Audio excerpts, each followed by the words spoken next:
Folks, Black Star Network is here.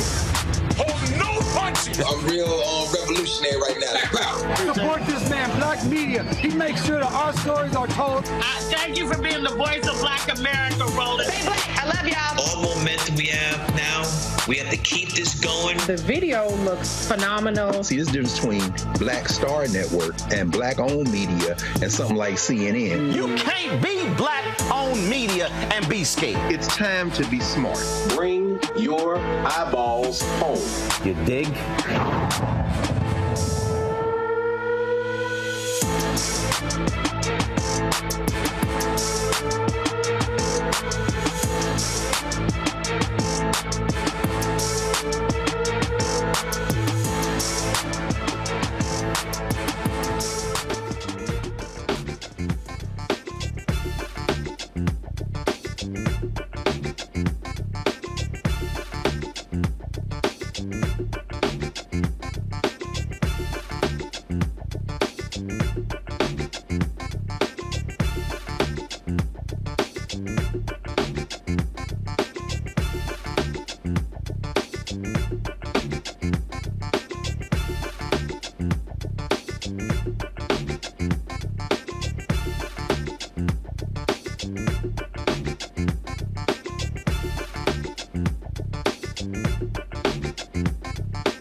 Hey, folks, today is Thursday, June 8th, 2023. Coming up on Roland Martin Unfiltered, streaming live on the Black Star Network from Jackson, Mississippi. Supreme Court hands down a shocking decision that could very well impact and increase the number of black congressional districts. We will talk to Congresswoman Terri Sewell, as well as a top executive with the Alabama Democratic Party, about this ruling out of a case out of Alabama. And so it is a very surprising ruling by this very conservative Supreme Court. Also on today's show, a black lawmaker in Oklahoma was speaking on the floor, talking about supporting black-owned businesses and she was booed by her Republican colleagues. We will talk with her on today's show. Also on today's show, in North Carolina, the death of a black man has been ruled a homicide. We'll talk to local activists who are trying to generate more attention to his particular story as well. In addition, we'll tell you what the DOJ is doing when it comes to illegal dumping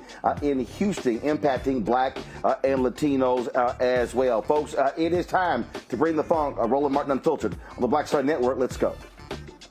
He's got it. Whatever the miss, he's on it. Whatever it is, he's got the scoop, the fact, the find. And when it breaks, he's right on time and it's rolling. Best believe he's knowing. Putting it down from sports to news to politics. With entertainment just for kicks, he's rolling. It's on go, roll, roll, y'all. It's Roland Martin, yeah. Rolling with Roland now. He's funk, he's fresh, he's real, the best, you know he's Roland Martin now.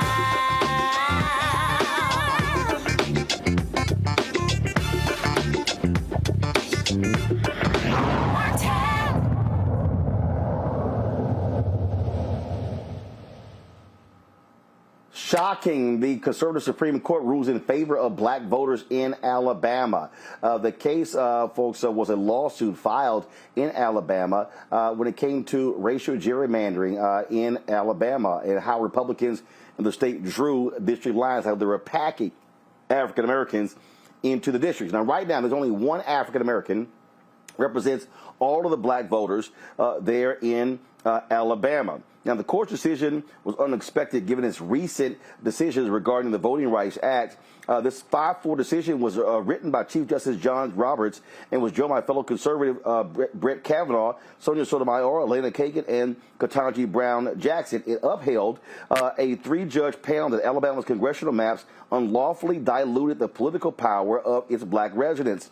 The maps included only one congressional district with the majority of black voters, despite African Americans making up more than a quarter of the state's population. The ruling means that a second Democrat could be elected from the state, which currently, again, as I said, only has one black Democrat and 6 white Republicans in its delegation. Now, no shock, Black Justice Clarence Thomas issued his own 50-page dissent arguing that the Voting Rights Act did not require the state to intentionally redraw its congressional district so that black voters could control several seats roughly proportional to the black share of the state's population. Joining us right now, folks, is Congresswoman Terri Sewell. Glad to have her on the show, plus Joe Reed, Vice Chair of Minority Affairs for the Alabama Democratic Party. First of all, Congresswoman Sewell, I want to start with you. Again, this is a shock. Many people expected that this conservative Supreme Court was going to side against black voters in Alabama. I think all of us thought that initially, Roland. Let me just say it is truly a great day, not just for Alabama black voters, but for minority voters across this country. Democracy won today. And for what we are going to do in Alabama, it will affect what goes on in South Carolina, in North Carolina, in Ohio, in Louisiana. I think that everyone's excited about the implications of today. And to me, the most important thing is that this ruling upheld the Voting Rights Act of 1965. They actually use the Section 2 of the Voting Rights Act to make this ruling. So they actually upheld the law this time and followed the law instead of retreating and taking away voting rights. They actually applied the law. Now, we still have a ways to go because obviously the full protections of the Voting Rights Act, Section 4, still must be restored. So we are still doubling down and going to still continue to cause some good trouble, as John Lewis would say, until we fully restore the Voting Rights Act of 1965. But today we are taking a victory lap. It is historic. It's a historic win for Alabama black voters, and it's a historic win for democracy itself. Joe Reed, what happens next? Because does this mean that the Alabama legislature must go back and redraw the lines? So what does it actually mean in practical terms? Well, first, I think we have to wait and see what the court is going to command. I mean, the 3-judge court.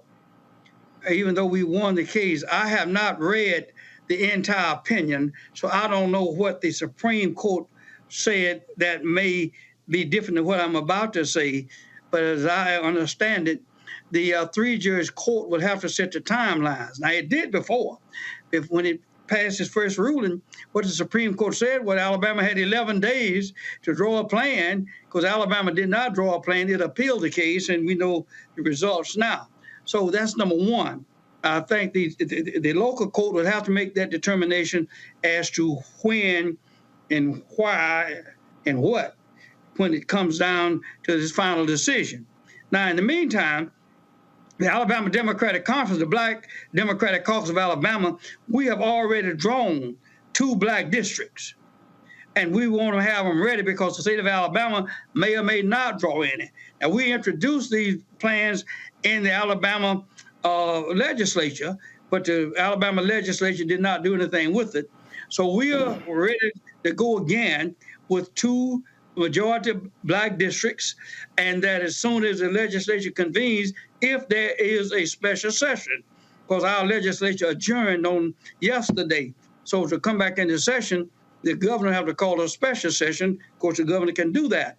In the meantime, if there are no plans drawn, then we're going to advance our plan regardless. If the legislature comes into session, we're going to introduce it. If the legislature does not come into special session, then we'll go into court and ask the three-judge court to take our plan, because we believe we have a near perfect plan. We are going to review a couple of other things in one of the congressional districts we've drawn, but we think we got a good plan, but certainly we think our plan will become the gold standard. So anybody who comes up with another plan, we are going to insist that their plan, if it's adopted, is better than our plan, because we think we have a very, very good plan, and we think we can elect one additional congressperson. We have one already in Congressperson Sewell. So we don't need to look for one more, and we think we can elect somebody in that district black, and that's going to be very.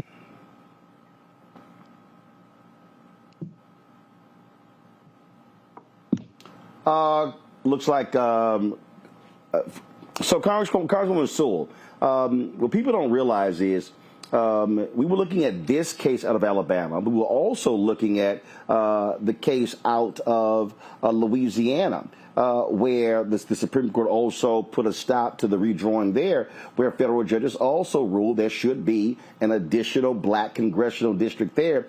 And for the people out there who are watching, need to understand, again, how these Republican legislatures are operating. They are hurting. They are disenfranchising black voters and black representation in Congress.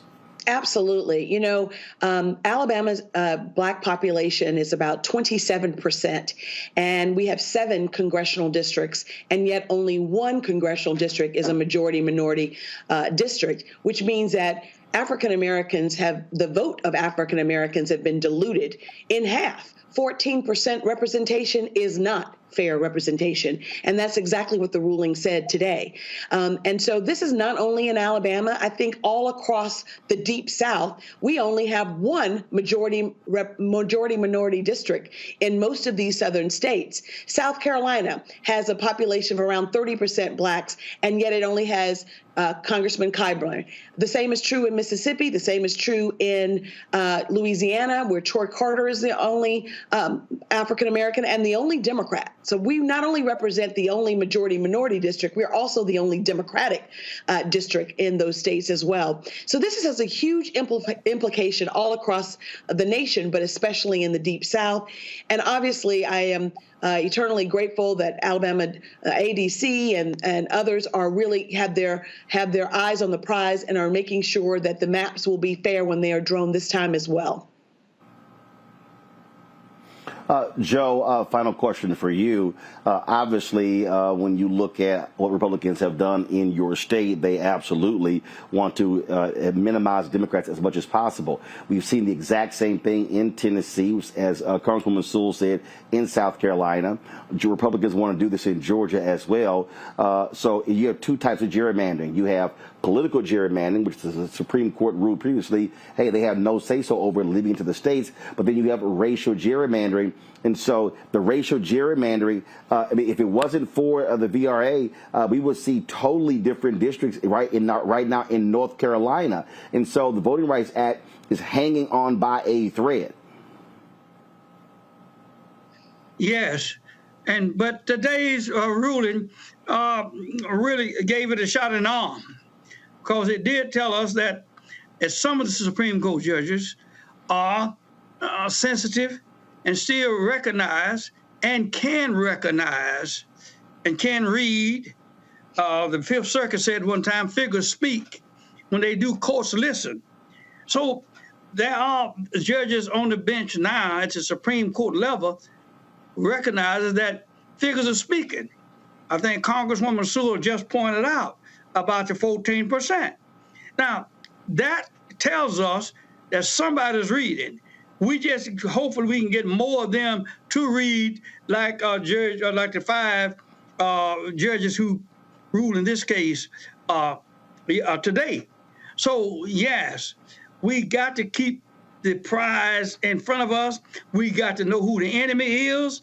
We got to always know, and we got to know one thing: we have to fight like hell to get it. We're gonna have to fight like hell to keep it. And nobody's going to give it to us. We just got to stay out there and hope that we can get the nation to move in the right direction so we can continue to protect Black voters' rights. Now, I know my time is about it, but I want to say something to you, Roland. This is personal to you. You don't know I'm going to say this, but I want to thank you personally for the job you are doing, because no issue is too hot, no issue is too high, no wall is too wide, no wall is too high for you to climb if wrongdoing is taking place. So I want to say to you now, I want to thank you personally, and I hope the nation folk will thank you. You didn't know I was going to say this, and I'm not trying to embarrass you, but I'm just trying to say to you, thank you so much for being a man of courage and a man of vision. Amen. I second that. We're very happy that you're always on the case. We're very appreciative. I certainly appreciate those kind words, and thank you for both of you for coming and joining us today on Roland Martin Unfiltered. Thanks a lot, and congratulations.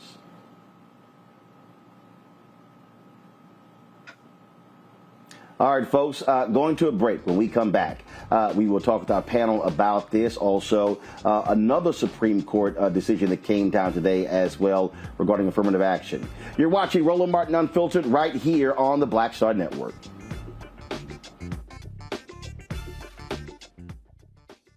Hatred on the streets, a horrific scene, a white nationalist rally that descended into deadly violence.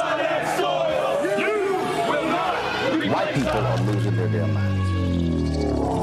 As an angry pro-Trump mob storms the U.S. Capitol, we're about to see the rise of what I call white minority resistance.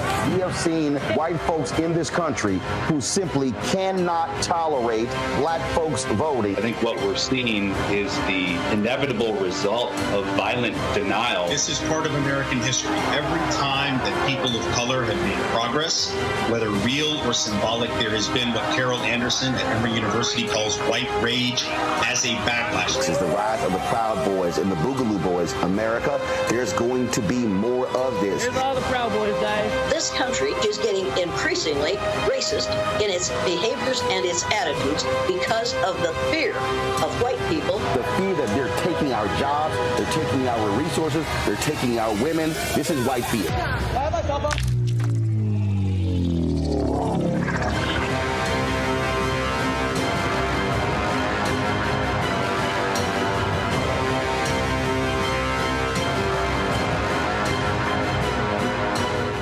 Black Star Network is here. Oh, no punch! I'm real revolutionary right now. Thank you for being the voice of Black America. All momentum we have now, we have to keep keep this going. The video looks phenomenal. See, there's a difference between Black Star Network and Black-owned media and something like CNN. You can't be Black-owned media and be scared. It's time to be smart. Bring your eyeballs home. You dig? Farquhar, executive producer, Proud Family. You're watching Roland Martin Unfiltered.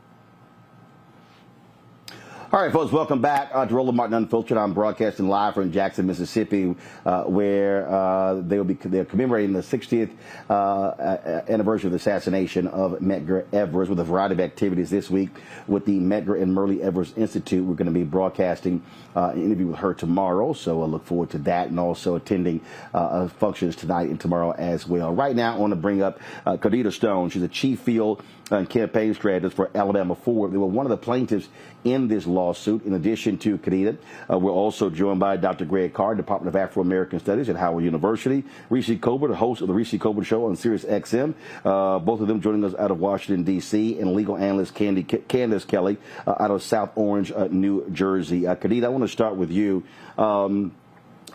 Again, I hope people do not underestimate how critically important this Supreme Court decision is for black voters there in Alabama. Y'all have been disenfranchised. When you talk about that black belt and when you talk about the Voting Rights Act, look, it was the blood of people there in Alabama that made the Voting Rights Act possible. And to have this vicious and nasty dissent from Clarence Thomas, who I'm quite sure was upset that Chief Justice John Roberts and Justice Kavanaugh chose to go against him, Alito, as well as Amy Coney Barrett. This shows you, for the people out there, why our legal warriors have to be respected and why we must fund those efforts, because the battle is not just in the streets, it's in the courtrooms, it's in the executive suites as well. Yeah, first I just want to say thank you so much, Roland, for having me. And I want to give some context about the case and how we got here. So for folks that's listening, Alabama has 7 congressional districts, and each one of those congressional districts represent 14% of the population.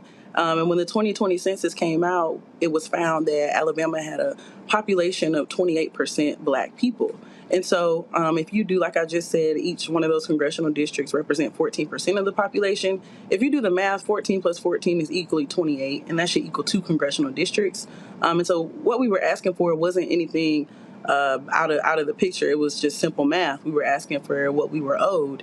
And what the Alabama legislature decided to do was just give us 1 congressional district and pack all black voters into Congressional District 7. And so what that did was it was a direct violation of Section 2 of the Voting Rights Act. And Section 2 of the Voting Rights Act says you cannot discriminate based upon race in any voting procedure.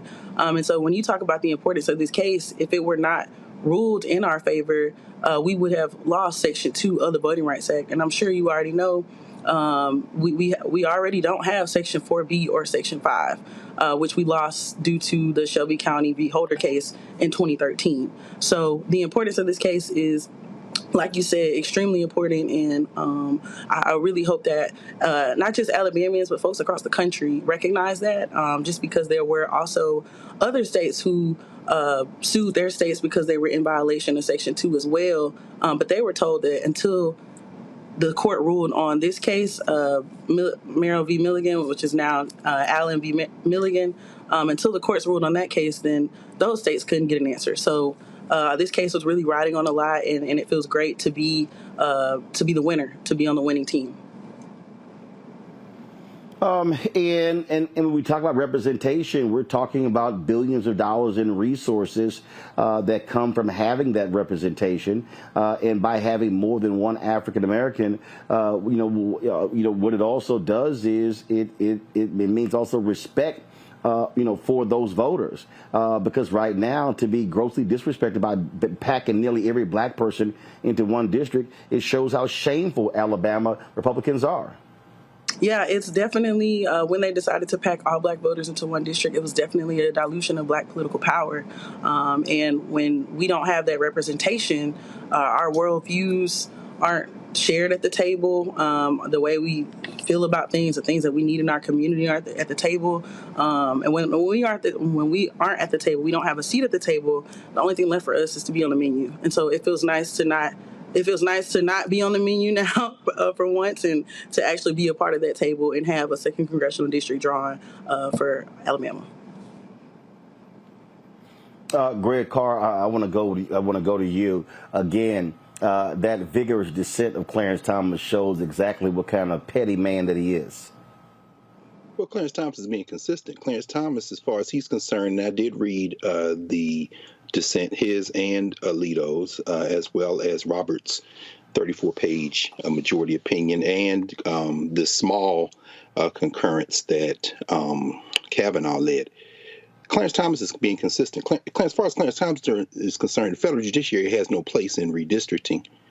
He reads Section 2 of the Voting Rights Act and the enabling constitutional amendment, the 15th Amendment, to say that the 15th Amendment and the Voting Rights Act, Section 2, guarantee access to the ballot and voter qualification. He reads that very narrowly. In other words, as you said a moment ago, political gerrymandering isn't covered under Section 2, according to Clarence Thomas's world.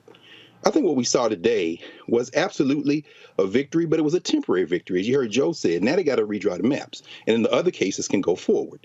Now, what John Roberts and Brett Kavanaugh did, remember, these are political operatives. They are probably the two most political operative-minded justices on the court. Both of these guys were warriors in the Republican Party. Johnny Roberts pumped the brakes today because he sees a little country falling apart. So remember now, what you saw with this is the Supreme, what this really revealed is that the Supreme Court, this is the thumb of the Supreme Court in the 2022 midterms. They said today that the maps that they allowed to go in place, which robbed the Democrats of some congressional seats in the midterms, are invalid. This is the hand of the shadow docket. I mean, I hate to do this, but it's time to be smart. We have to think about this very, very, very seriously.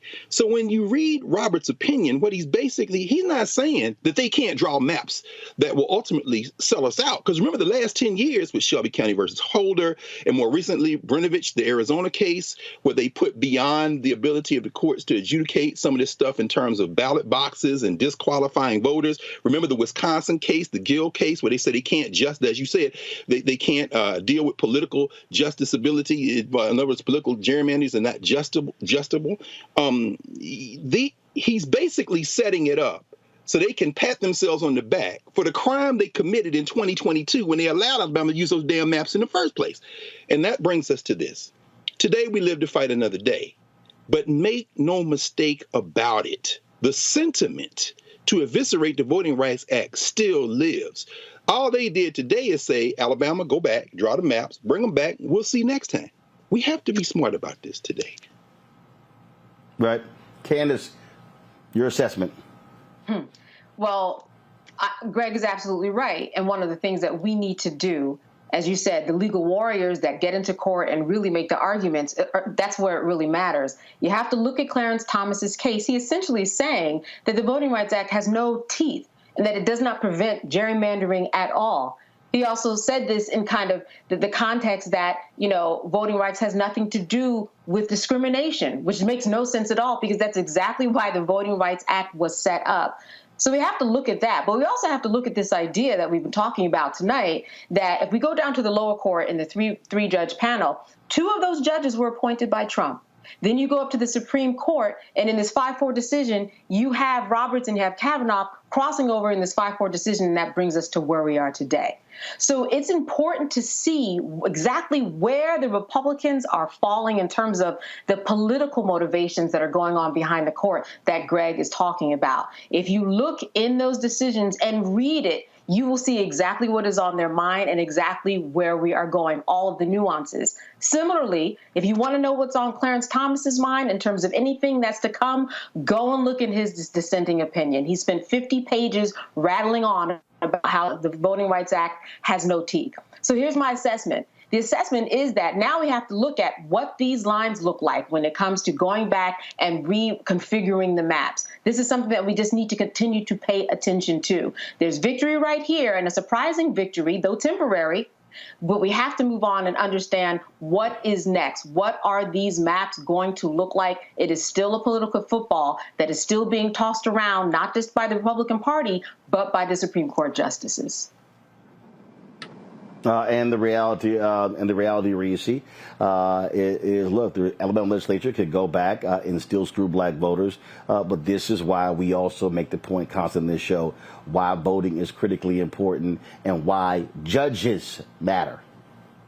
Yeah, absolutely. I mean, I think the reality is that the Supreme Court has a legitimacy problem when they overturned Roe v. Wade, when they've done all of these very extreme far-right opinions. And so now what they're trying to do is trying to seem just a little bit more reasonable without necessarily restoring the teeth of the Voting Rights Act. As Dr. Carr said, and as Candace said, we live to fight another day. But as you just pointed out, Roland, we still are at the whims of the Republican Party to actually draw maps that are actually legal. And we've seen the Supreme Court either drag their feet in enforcing or actually make it so that these maps, even if they are completely gerrymandered, even if they are completely racist, don't necessarily get thrown out. And so we have an important victory here today that will open up the door for more challenges.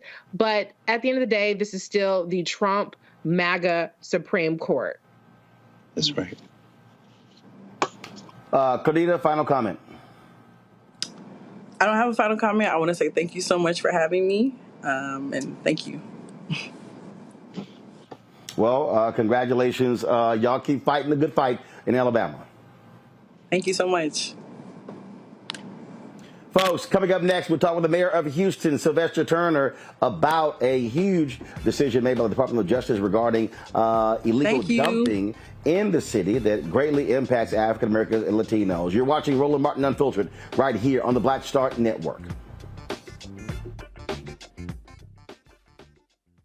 That was a pivotal time. I remember Kevin Hart telling me that.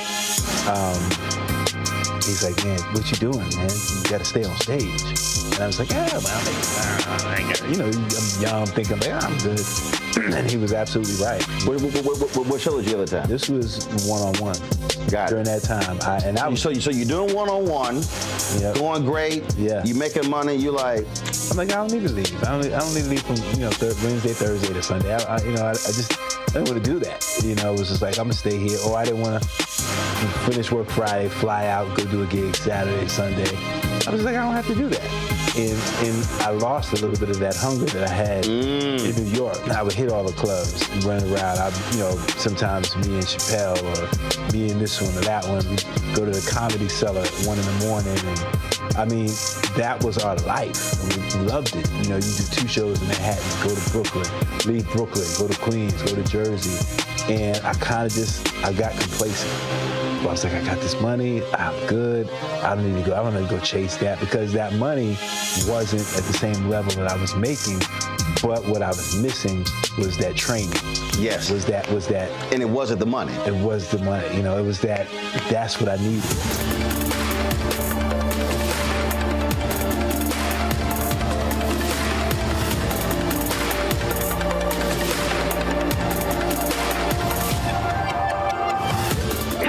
On the frequency right here on the Black Star Network, Shanita Hubbard. We're talking about the ride or die chick. We're breaking it down. The stereotype of the strong Black woman. Some of us are operating with it as if it's a badge of honor. Like, you even hear Black women like aspiring to be this ride or die chick, aspiring to be this strong Black woman trope at their own expense. Next on the frequency right here on the Black Star Network. Hey, what's up, y'all? I'm Devon Frank. I'm Dr. Robin B., pharmacist and fitness coach, and you're watching Roland Martin Unfiltered.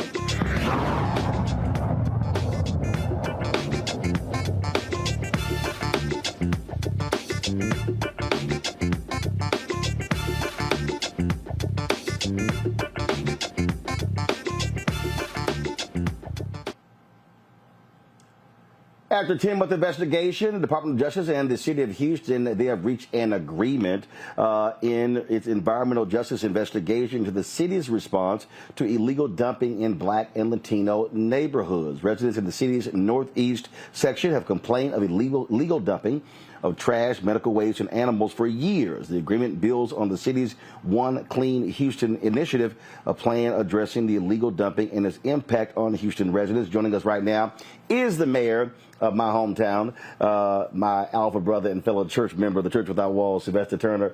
Mayor Turner, glad to have you on Roland Martin Unfiltered, Frat. So let's unpack this.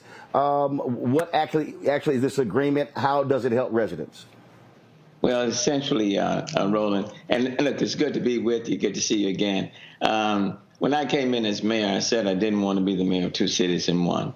And quite frankly, there's been a lack of investment and resources put in many of these communities that have been underserved and under-resourced. And so from day one, we've been focusing on addressing these neighborhoods. And this is a continuation of the policies and initiatives that we put in place when I came into office 8 years ago. So One Clean Houston, it deals with rapid cleanup, better enforcement. It deals with education and prevention. It's putting in place a number of resources and dollars in order to address illegal dumping by third parties, I might add, in communities of color, where people either don't respect these communities, or in some cases, there are people who are dumping in these communities and they live in these communities. So we're spending about $18 million and more to put forth initiatives in place to clean up these neighborhoods. So how do you stop it? I mean, obviously, people are just doing whatever. And so what type of enforcement to prevent the illegal dumping from happening? Well, it's a multiple approach. Number one, we are working to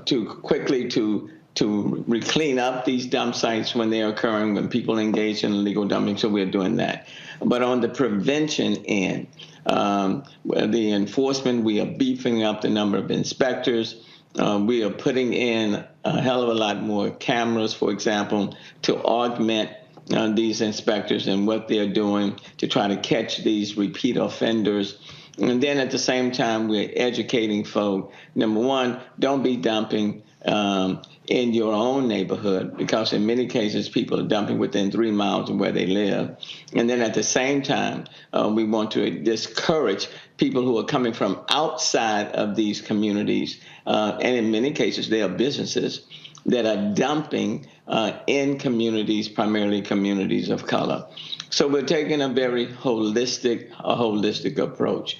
And then at the same time, we have put in place what I call my complete communities. We've identified 10 neighborhoods. We did that when I came into office about 7 years ago, where we are investing in many of these communities where there has been a lack of investment and a lack of resources. So we have to tackle it on multiple fronts. So, and so you're obviously in your last year, and when we talk about again, illegal dumping, you've had housing issues, economic issues. This clearly is something that you really want to have in place before your term ends. Well, yeah, and let me just say, I disagree with the Department of Justice in their initial move in this regard. I made that very clear from day one. It is not that we have not been investing in these communities. We have. I still live in one of these very same communities that we are talking about. But in this case, we have third parties who are either bringing their trash and dumping primarily in communities of color, or we have people, businesses that are living, let's say, within 3 miles of where some of this illegal dumping is occurring. So these are third-party perpetrators. This is not where the city itself is dumping, but we want to be very intentional in our efforts to address it to keep it from happening, to educate, to have rapid responses, because no one deserves to be living or going to church or walking to school or driving by illegal dump sites in their communities or in their neighborhoods. I got it. We understand that. And many cities are facing this problem. But having said that, we don't want it happening in the city of Houston. Final point, I'm looking forward to coming back home next Saturday. The Black Star Network is going to be hosting an event at the Power Center focused on the future of Black economic freedom. Mary, you'll be there as well. I look forward to our chat there. We got some business owners who are going to be there, and we also have a huge announcement we're going to be making. We're not going to make it right now, but you and I will be unveiling that next Saturday, June 17th at the Power Center in Houston, 12 to 4, folks. It is free, open to the public. We will have food and refreshments, but we want you to RSVP, and so please do so. So, Mayor, look forward to that conversation next Saturday. Thanks, Roland. And look, you're from here. You're never forgotten Houston, H-Town. You've been a champion for this city. So let me thank you on that front. But then let me just thank you for being a voice for all of us across this country. I mean, you have utilized your gifts, your talent, your influence to make things better. And we are proud of you and what you do, and look forward to having you back in Juneteenth, matter of fact, as we make a big announcement. All right, Mayor Turner, we appreciate it. Thanks a lot. Thank you, man. All right, going to go to a break. We're going to come back, talk to our panel, because this environmental racism, this environmental issue is critically important. And I know somebody might be at home going, I mean, God, how sexy is such as illegal dumping. But when you talk about how our communities are impacted, the health of our communities, how, all these things matter. And so we also need to be advocating for those of us who are in neighborhoods to be community watchdogs to make sure it does not happen. So we'll unpack that when we come back right here on Roland Martin Unfiltered on the Black Star Network. If you're watching on YouTube, hit that like button. We want to make sure that we're over 1,000 likes. We want to try to hit 2,000 likes every single day, so it impacts the algorithm, which impacts the revenue that we're able to generate. Also, download our Black Star Network app. Apple phone, Android phone, Apple TV, Android TV, Roku, Amazon Fire TV, Xbox One, Samsung Smart TV. You can also support us with your resources. Trust me, your dollars make it possible for us to travel the country. We're here in Jackson, Mississippi right now, covering the Medgar and Merle Evers Institute events all this week. So send your check and money orders to P.O. Box 57196, Washington, D.C., 20037-0196. Cash App, $RM Unfiltered, PayPal, R Martin Unfiltered. Venmo is RM Unfiltered. Zelle, Roland at RolandSMartin.com. Roland at RolandMartinUnfiltered.com. We'll be right back. When you talk about blackness and what happens in black culture, we're about covering these things that matter to us, speaking to our issues and concerns. This is a genuine people-powered movement. There's a lot of stuff that we're not getting. You get it, and you spread the word. We wish to plead our own cause. Too long have others spoken for us. We cannot tell our own story if we can't pay for it. This is about covering us. Invest in black-owned media. Your dollars matter. We don't have to keep asking them to cover our stuff. So please support us in what we do, folks. We want to hit 2,000 people, $50 this month, raise $100,000. We're behind 100,000, so we want to hit that. Y'all money makes this possible. Checks and money orders go to P.O. Box 57196, Washington, D.C., 20037-0196. The Cash App is $RM Unfiltered. PayPal is R Martin Unfiltered. Venmo is RM Unfiltered. Zelle is Roland at RolandSMartin.com. On a next, A Balanced Life with me, Dr. Jackie. Beware the generational curse. They're everywhere, in our families, in our workplaces, and even in our churches. It's like a minefield, identifying the curse and knowing what to do about it. When we're talking about generational patterns, oftentimes we get locked into those patterns because we don't want anyone to say, oh, you acting brand new, or you doing something different from how this is how we always did it. It's okay to do something different in order to get the results that you want to see in your life. That's next on A Balanced Life on Black Star Network. Me, Sherry Shepard, with Sammy Roman. I'm Dr. Robin B., pharmacist and fitness coach, and you're watching Roland Martin Unfiltered.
All right, folks, welcome back. Candace, I want to start with you.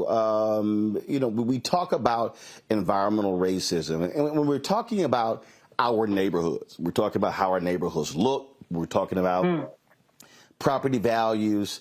Look, things like this make a huge difference. And I'll tell you, I am, if there are two things I'm probably OCD about, is probably my gear when it comes to television, my camera gear and others, and trash and litter. And I'll tell you, it absolutely drives me crazy when I see folk just do something. So the other day I was standing outside our studios, and someone had a bag of chips, and they threw the bag into the sewer system, and I was like, bruh, it's a big ass trash can right there.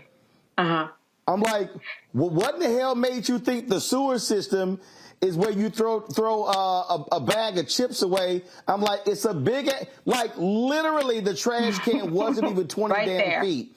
So it was so when you look at, so you talk about how our neighborhoods, are impacted, by illegal dumping. I mean, that impacts the economics and the health of our communities.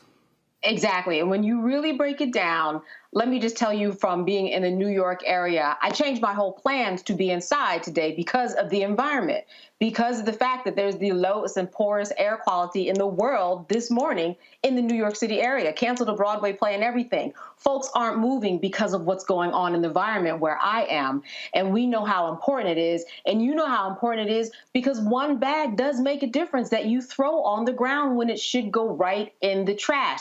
Listen, when we look at what was going on in Houston, you had so many situations that could be caused by just the throwing away of a couch or a TV, for example. The couch is in the middle of the road. It's got vermin in it. It's got mosquitoes. It's getting wet in the rain. It's also maybe clogging up a system where then you have the whole water system that's clogged. Then you have the value of the property going down because of the fact that you've got all this garbage out there. So you are correct. when we talk about the environment, it may not be so sexy, but it's also really not sexy when you come outside and there's a heap full of garbage outside, or you can't see the sun because the sun is covered in orange glaze. It should not smell like a small cookout every time that I go out, and that's what's going on today. So the environment is very important, and it's something that people need to take more seriously. Here's one thing that I don't understand, Roland, though, and I know that there have been so many years, all the way up to the point where a resident in Houston, an organization, had to file a lawsuit and get the DOJ involved. How is it that in 2023 we don't know how to stop the dumping? And I know you asked that question, but you know, if you have an area that has so much dumping over a week, put a police car there for 24/7.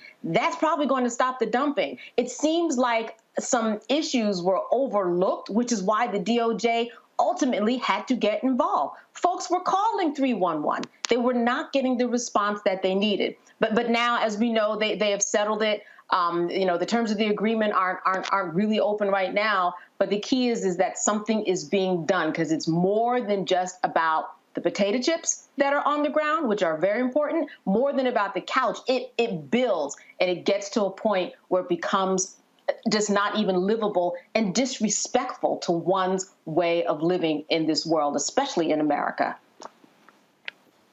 This issue of our environment, Reese, is huge. Candace talks about what is happening there in New York City with the air, which is being impacted by Canadian wildfires. The reason I find it interesting, and first of all, people should be making a big deal out of it, although I do think when stuff happens in New York City, because that's the media capital of the world, people get extra about stuff. I remember when that similar scene was over the city of Dallas in Houston, when we were impacted by the wildfires that were in Mexico, and it looked very much the same. This is going to be something that we as a community and we as a nation and a world is going to have to deal with. There are people who literally act as if the earth is one big ass trash can. When you look at the dumping that takes place in oceans, in rivers, and lakes as well. When you talk about how you have these corporations that have no problem polluting and contaminating our waterways as well. And at some point, people have to realize that the earth can get sick too. And so it has to take a collective sort of effort. And I really do hope that the folks in Houston are very aggressive in catching the folks who are doing the type of illegal dumping, because they're not dumping in their neighborhoods, Reese. They're dumping in our neighborhoods. Yeah, I mean, I think if we put as much energy into naming and shaming people who dump in our neighborhoods as we do into naming and shaming Black women who wear bonnets or pajamas to the liquor store, I think we might get somewhere when it comes to making people understand the severity of the issue. But I think to Candace's point about, you know, what took so long, why did it take DOJ involvement? I think it's important that we recognize the importance of layering protections. It's not just about the state level, but when even when you have Democratic leadership at the local level, even if you have good Democratic leadership at the local level, it still always helps to have that leadership at the federal level that takes issues like this very seriously. Kristen Clark has been an exceptional Assistant Attorney General. I also happen to know that environmental justice, legal dumping is something that is very much a cause that Vice President Kamala Harris cares about. When she was district attorney in San Francisco, she created the first ever environmental justice unit there. She also championed that work as Attorney General. That was a big part of her presidential platform and her Senate work. And so when you have people at the state, local, federal level that are focused on getting environmental justice, which is racial justice for our communities, then we'll see progress. But the reality is that the government cannot stop you from not having no damn home training and dumping shit in somebody else's yard. So that's where we as a community, to your point, Roland, need to come together and say, not here, not now, get your own shit, put it in the trash can, go find a facility and dispose of it there, not on my yard. Great.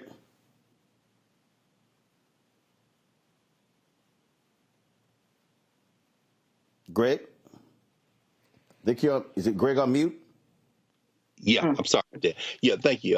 Yeah, right there in your hometown, Roland, of course, you have Dr. Bullard, Robert Bullard, over there at Texas Southern, who's often called the father of environmental justice. One of his best-known books, of course, is his book, Dumping Indictment, where he talks about that. I mean, this has been a long-term problem.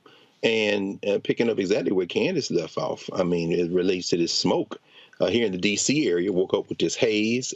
Philly, tomorrow, public schools are going to go for remote instruction. The environment is here. There's a recent book that Paul Finkelpin has just written called The Earth Transformed. He's at Oxford in England, and his thesis, after 600 pages, is very simple. As you said, the Earth can get sick, but guess what? If human beings are the cause of that, the Earth will simply get rid of us. And that's where we are. And we'll talk about it a little bit later. And Reese, correct me if I'm wrong. I think the vice president is in the Caribbean right now. Part of the funding, part of the funding that's going to the Caribbean is to deal with this question of rising waters. And we know that Mayor Turner, who is considered a green mayor by his fellow mayors all over the world, has been fighting on this very issue and around green issues because of the fact that there's major flooding in Houston. Houston, 10% of greenhouse gas emissions come out of Houston. It isn't just dumping. Dumping is serious. But guess what? The environment doesn't know about race. Ultimately, this ball will get rid of all of us if we don't do something fast. Mm-hmm. Indeed. All right, folks, hold tight 1 second. Got to go to a break. When we come back, more on Roland Martin Unfiltered here on the Black Star Network. Don't forget, folks, again, support us in what we do. First, if you're watching on YouTube, hit that like button. The same thing if you're watching on the OTT app, if you're watching on Facebook and the other platforms as well. And so please do that.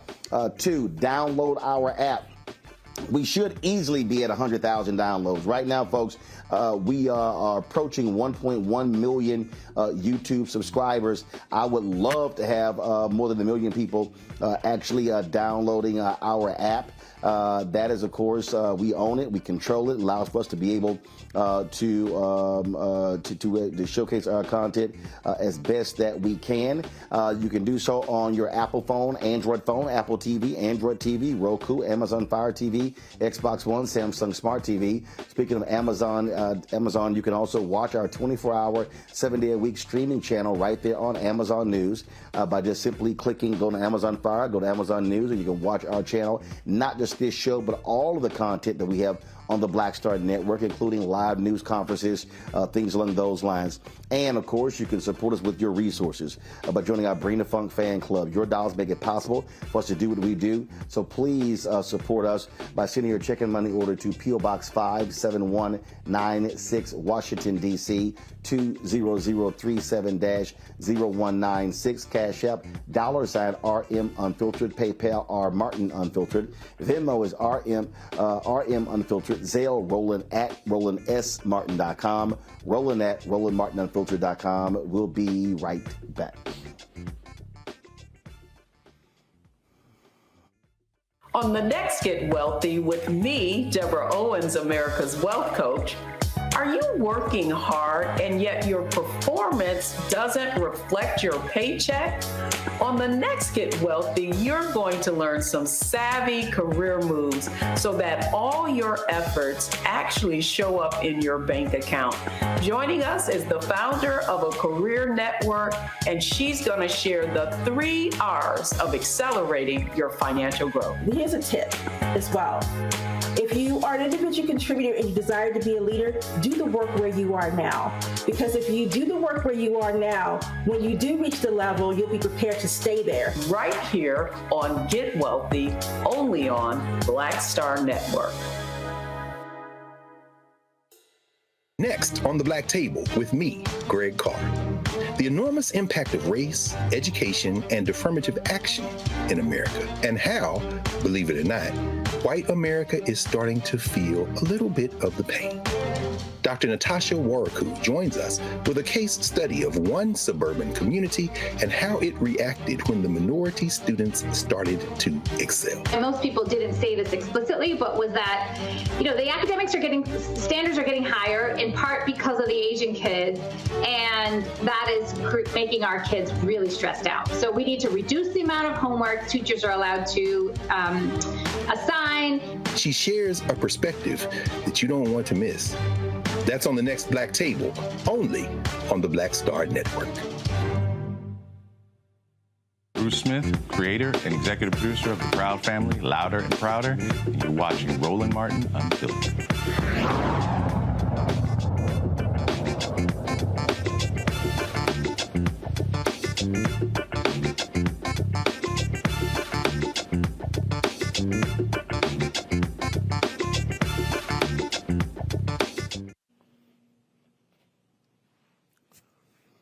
All right, folks. So in September, I dropped my book, White Fear, How the Browning of America is Making White Folks Lose Their Minds. This is the book cover. Come on, y'all. There you go. So this is the book cover. This is what it look like. And I talked about the changing demographics in this country and what is happening when we begin to assert ourselves even more, demanding a larger piece of this pie. Well, an Oklahoma lawmaker was literally on the floor making an argument to support Black-owned businesses when she was booed by her largely white Republican colleagues. Watch this. Thank you. I did notice that you've just changed, you've gone from woman to women, but would you agree that as you talk about diversity, that as it relates to white males, that they already get a great majority of the jobs that we have in the Disadvantaged Business Enterprise Act, is just trying to level the playing field, and for all the white males that are booing, would you agree that they have already enjoyed a great privilege in America as it relates to job contracts? Thank you for that question. It really doesn't have much to do with this bill. This is just letting some small businesses that are getting started in Oklahoma have a shot at state contracts. Okay. Quite interesting. Again, when we talk about trying to advance the interests of African Americans, it's amazing how folk get a little concerned. But we also know the greatest beneficiaries of most MWBE programs have been white women. That's that W in MWBE. No, it ain't women. It's actually white women. So it actually should be WW. Joining us right now is Regina Goodwin. She's Oklahoma representative. She joins us right now. Glad to have you here, Representative Goodwin. So you're having you're asking this question. And how many folks would you say were actually booing your remarks? So they were not particularly happy? Well, you never can tell because they're always behind me. So I couldn't tell you how many, but a good number of the Republicans for sure, white male Republicans, were booing. And thank you for having me also, Roland. See, so here's what's interesting. So what they were saying is, look, we ain't trying to hear what you got to say about no black businesses. Well, what's funny is they're taking a law that's been in place for a while, okay? And it has to do with diversity and supplier diversity. So what they're doing is they're taking a law that already exists and they were trying to carve out a space for white folks. That's what this is about. And when I saw that they were adding themselves to this bill, when it talks about diversity, they're talking about black folks, Hispanic folks, Native Americans, and certainly white women have been a part of that mix for a long time. And that in itself is problematic in many respects. The bottom line is this was a white male trying to carve out a space for white males. And he wanted to do it under science, technology, engineering, and math program. And he had no provisions for minorities or disadvantaged business enterprises. So when I saw that in this bill, that's why I asked the question, And so that's what it's about. It's actually called the Right to Start Bill. So they're real clever with their titles. So I'm confused here. So they don't think white people are not getting enough contracts? I explained that on the House floor, that not only are there a majority of the job contracts go to white men and white women. I said that on the floor. And particularly in Oklahoma, when it comes to disadvantaged business enterprises, Black folks get something like 0.0006% of that work. So we don't even get 0.5%. And they're already trying to claw back the little bit that we do get, right? So, no, they cannot make the argument that they do not get a majority of the contracts. They cannot credibly make that comment. He just literally said he wanted a bill that would give folks a right to start. What's the status of the bill? What happened? Was it passed? So it did pass off of the House floor in the House of Representatives. It went on over to the Senate. So it did not get signed by the governor, and it sits now in conference. So it didn't make it out of session this year.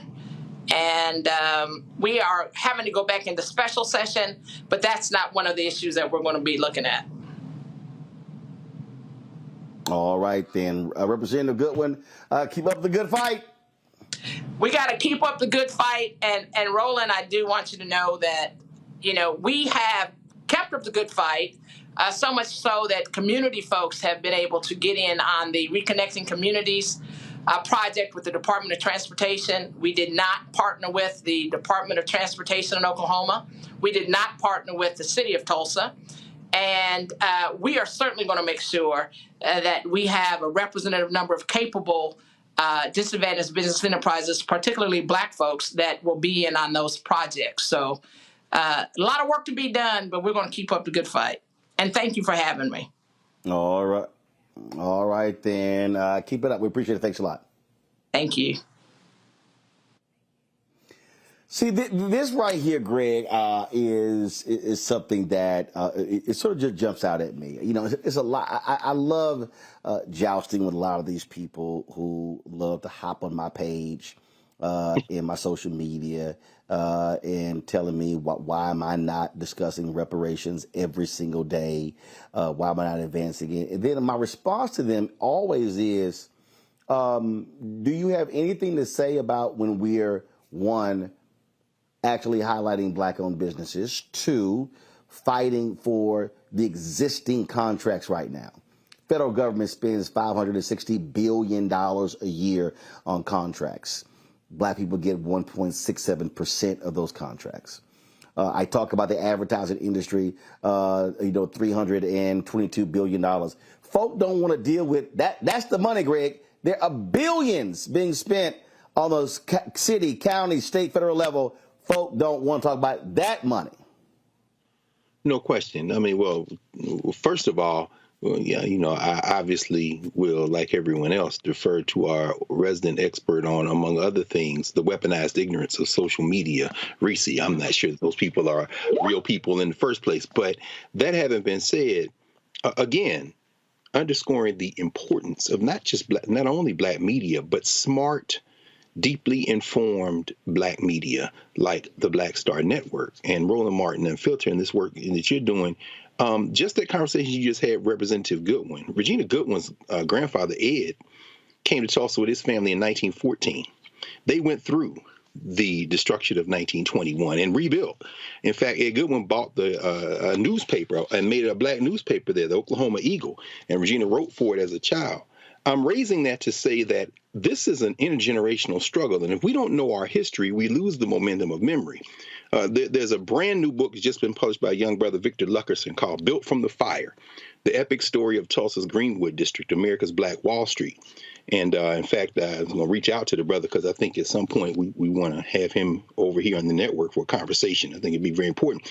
He focuses on the Goodwins. So when you see Regina Goodwin rise in the Oklahoma State Legislature, you're looking at someone who got involved in politics, not as her first choice. She wanted to be an artist, quite frankly, but someone who was born in a family who was engaged in intergenerational struggle and who was connecting to the young people. And I'll end with this.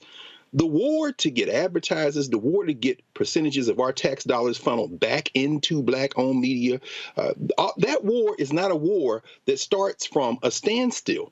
This is a relay race, and you've received a baton from generations before you. And as a result, we have to understand that the more we understand that it is a relay, we can then tap into what has worked before and strengthen ourselves for the fight right now. So I would ignore those trolls if indeed they're real, because quite frankly, the conversation we're having today isn't being held anywhere else. And that's all the more reason for us to put our shoulders to the wheel and build this thing out to be as large and as wide-reaching as possible. See, this is the thing that really cracks me up, Reese, whenever these people try to run their mouths. Like, I'll literally hit them with, do you know how much money school districts are spending? Mm-hmm. Do you know how much money city government is spending? Do you know how much money county government is spending? Do you know how much money state government is spending? Do you know how much money the federal government is spending? Do you know that the U.S. Department of Agriculture actually has the largest bank out of all federal agencies? That the USDA has a bank that funds stuff that other banks won't fund? There's a reason why a white man, a white member of Congress, once told David Scott, if there's one thing you can bank on, there will never be an African American who is the committee chair of the Agriculture Committee. Well, when Democrats took control of Congress, David Scott became the first black chair of the Agriculture Committee. That's where the money is.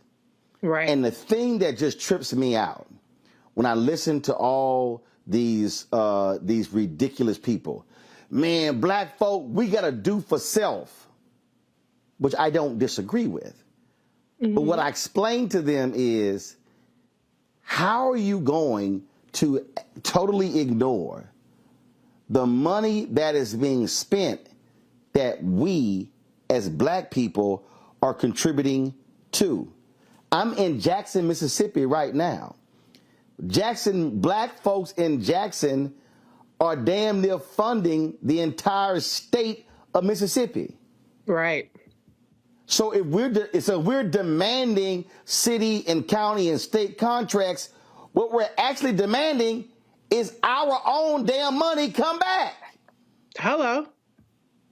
I mean, the reality is that so much of, I think, Dr. Carr hit the nail on the head in terms of it being manufactured, and these are really chaos agents. Because if we spent the amount of energy that these chaos agents are spending on trying to gen up dissatisfaction around an issue that really is not politically tenable at any point in probably the near future, if we put that energy around educating people on how to access the programs, the funds, the initiatives that are out there, that are already out there. The money is already out there. We just aren't getting it. Part of the reason why we're not getting it is because of systemic barriers. Part of the reason why we're not getting it is because we don't know about it. Part of the reason why we're not getting it is because even when we do know about it, we don't have the resources to and we don't have the know-how to actually go through each step that it requires to get the certifications or to apply for the grants or to apply for the request for proposals and a number of things. And so what Black people have more than anything is an access problem, as opposed to the government isn't spending enough money problem. There is so much money to be made out here in these streets. We gotta go get it. And that is something that the, Roland Martin Unfiltered Black Star Network, that's something that you have done as a mission to try to get Black folks to understand we gotta get this money. I mean, Candace, it is absolutely crazy to me. So what Representative Goodwin is literally saying is like, folks, when we're frozen out, we can't grow our communities. I go back to Atlanta. Maynard Jackson becomes mayor in 1973, the numbers don't lie. African Americans were receiving 0.0012% of all city contracts. Not 1%, not 1%, not 0.5%, not 0.25%, but 0.0012. And so Maynard Jackson, Andrew Young, Maynard Jackson, Bill Campbell, Kasim Reed, Shirley Franklin, Keisha Lance Bottoms, now Namir Andre. I mean, what I'm laying out for folks to understand is it's the money. If you're not having a money conversation, you're not having an American conversation. And so I believe, and let me be real clear, this is not criticizing any civil rights group or anybody else. But we can fight, we absolutely can and should be fighting for civil rights, criminal justice reform, ending mass incarceration, police reform, all those different things. But if we ain't going hard in the paint for the money, they really don't mind us doing what we're doing. They really ain't tripping. They like, yeah, y'all go ahead, y'all keep doing that. Right. But what did Coretta Scott King said? Right. What did Coretta Scott King said? They killed my Martin when he started talking about the money. I'm in Jackson. They didn't want to lift a finger for Mayor Lumumba when he said, I'm going to D.C. to get that water money. Come on now. When he went to D.C. and got the $600 million, then they wanted to take over the water system. That's right. I'm only 10 minutes from the airport. They have been trying to take over the airport in Jackson because it's an economic generator. Republicans have been trying to take the airport in Atlanta for the last 40 years. It's the money. And I just think for too many of us, we're not focused on that. It's too many, and let me be real clear. It's too many lazy, shiftless, egotistical, self-absorbed, individualistic, egomaniacal black people sitting on corporate boards right now, getting their stock options, getting their check, and not advocating on behalf of black businesses, not advocating on behalf of more contracts. And let me say this right now, I need to know where the hell is the Executive Leadership Council, ELC, in demanding these companies meet their obligations at the death of George Floyd. I need to know where is ELC in demanding more of these contracts. I'm a little, look, I emceed their event one year, but all I keep seeing out of ELC are these pronouncements of how this company is great, this company is great, but ain't nobody showing me the numbers when it comes to the contracts. That to me, Candace, is a problem I have. If we ain't dealing with the money, we ain't dealing with the real fundamental issue. And as you said, it's money that belongs to us. You know, this specifically with Representative Goodwin was the Supplier Diversity Initiative. Diversity. They didn't mean math. They didn't mean science. And we know that they believed what she was saying because they didn't have any words in response. And that's when you know you really have a point, when someone cannot even form a response in the King's English. All they had to say was boo, because they knew she was right. Not only was she right in her space today, but her whole legacy and the history that she brought to that floor was something that had to go recognized. They could not recognize who she was and what she represented, her whole history. The fact that these billions of dollars are available to people like us, we have got to fight for it. And when we do fight for it, the same way that she is fighting for it on the floor, then that's when changes are made. You know, a lot of these contracts have DEI connections to them, diversity for a reason. Why? Because people on their own volition are not giving contracts to Native Americans, to African Americans, to the minorities that we are talking about when we talk about diversity, when we talk about diversity, equity, and inclusion. We are not being included. That's why it's called diversity, equity, and inclusion. And in order to make sure that— Well, first of all, it's 75, but here's the problem, Candace, 75% of all DEI jobs are held by white people. Everything needs oversight. Everything that we do out there to fight for ourselves needs oversight and follow-up, just like you were saying. What are these companies doing with the money that they said was going as a result of George Floyd's death? Where are the numbers? Where are the jobs? Where are the people who are on the boards? A lot of these boards have not changed. Or they hire a minority that might be a minority, but that minority doesn't look like you and me. It is the follow-up that is so important in all of this. And just the knowledge to know, oh, there are billions of dollars of contracts that I can get.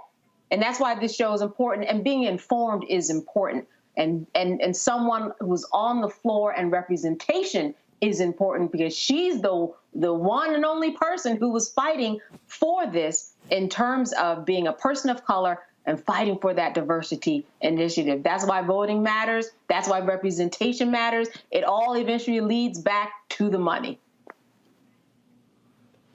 Let me just, here's a perfect example. And I know I got to go to break, but I just want to give y'all this one example of just how insane we sometimes do some stuff. So I was a national student representative on the board of the National Association of Black Journalists. And the board voted not to accept alcohol and tobacco money. Okay, I totally understood why. Now, first of all, as somebody who's allergic to smoke, as somebody who doesn't drink, has never drank, I'm like, that's fine, Roland, I'm good with that. But here's what was confusing to me. And Greg, Candace, and Reese, y'all gonna get a kick out of this one. We would literally pick convention hotels based upon the size of their bar to accommodate our members and the amount of alcohol we drank. Yes, sir. Whenever you do these conventions, you have a room block, and then you have a food and beverage minimum you have to hit per the contract. We always exceeded the food and the beverage. Always. So I remember we had our convention in Orlando, and we had it at Disney World. And I swear, every 100 feet, it was a bar or like tubs that had alcohol in it. And again, I don't drink. And so I was just sort of struck by, damn, why are we not taking alcohol money, but we damn sure spending a lot of money on alcohol? So the next day we have a business meeting, and so this is the one time the membership we can literally override anything the board does at the membership meeting. So me being an astute politician, I was no longer on the board, but I know how to count votes. We had this really contentious issue, and a lot of people left the room. Well, the reality is, you may not even have 100 members who are at the membership meeting. We got 4,000 members now. So I'll tell y'all what I did. So I immediately, Greg, you know exactly what I did, being a smart alpha. Or some might want to say a smart ass alpha. Yes, sir. What I did was I went to the floor, introduced a motion to overturn the board's decision from several years earlier to allow us to accept alcohol and tobacco money. and it got second and it got voted upon. Fools didn't even realize it got passed. Boy, they were yelling and cussing at me. The people who left came back cussing. I said, your asses should have left the room. No question. I said, you don't leave the room till the meeting's over. And so I remember Arthur Sulzberger, who was he's the CEO of the New York Times. We were at the gala, and so he walked up to me, huffing and puffing, mad as hell. I said, first of all, who the fuck you talking to like that? That's exactly what I told him. I said, then I said, if you got a problem with this here, I said, why don't you increase the amount of money you, the New York Times, gives to us to replace whatever alcohol and tobacco money that might come in? How about that? Then his ass got real quiet. Stop running the beers down. Don't you ever come. I literally said, don't you? I literally said to him, don't you ever come to my face telling me how we should be conducting our business in NABJ unless you ready to write a bigger damn check. That's right. That's right. Now, for the folk who are watching, you may say, Roland, why would you take alcohol and tobacco money? I just told y'all, we spend thousands of dollars at our convention. I'm talking about the bar is packed. We spend thousands of dollars. It is stupid to me. It is community suicide to send money out of your community and not bring money back into your community. So what I hope people are learning from that, we should be asking again, we're spending X amount of millions on these products and these products and these services. How much we getting back? What PR companies are being used? What black law firms are being hired for professional services? What black accounting firms are being hired? What black transportation companies are being hired? What black catering companies are being hired? What black audio and visual companies are being hired? What black architecture companies are being hired? See, I'm talking about the whole black ecosystem. We are not going to change the condition of any community of ours in any city in America until we change the inflow of money. We got the outflow of money down pat. We damn good at spending money. Yes, sir. But we are not as good at receiving and demanding money. And as long as black-owned businesses are small and don't have scale, we're going to remain broke. And I'm telling you, we have to be willing to look black people in the eye who sit on corporate boards and say, what the hell are you doing while you are there?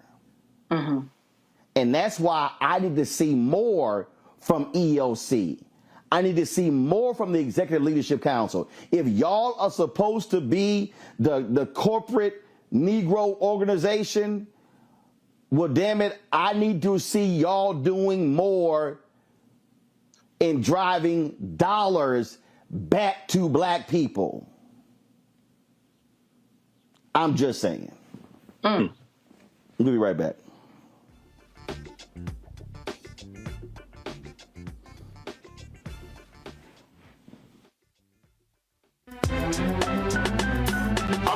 Muhammad, live from LA. And this is The Culture. The Culture is a two-way conversation. You and me. We talk about the stories, politics, the good, the bad, and the downright ugly. So join our community every day at 3 p.m. Eastern and let your voice be heard. Hey, we're all in this together. So let's talk about it and see what kind of trouble we can get into. It's The Culture. Weekdays at 3, only on the Black Star Network. Hatred on the streets, a horrific scene, a white nationalist rally that descended into deadly violence. White people are losing their minds. It's an angry pro-Trump mob storms the U.S. Capitol. We've seen shots. We're about to see the rise of what I call white minority resistance. We have seen white folks in this country who simply cannot tolerate black folks voting. I think what we're seeing is the inevitable result of violent denial. This is part of American history. Every time that people of color have made progress, whether real or symbolic, there has been what Carol Anderson at Emory University calls white rage as a backlash. This is the rise of the Proud Boys and the Boogaloo Boys. America, there's going to be more of this. Here's all the Proud Boys, guys. This country is getting increasingly racist in its behaviors and its attitudes because of the fear of white people. The fear that they're taking our jobs, they're taking our resources, they're taking our women. This is white fear.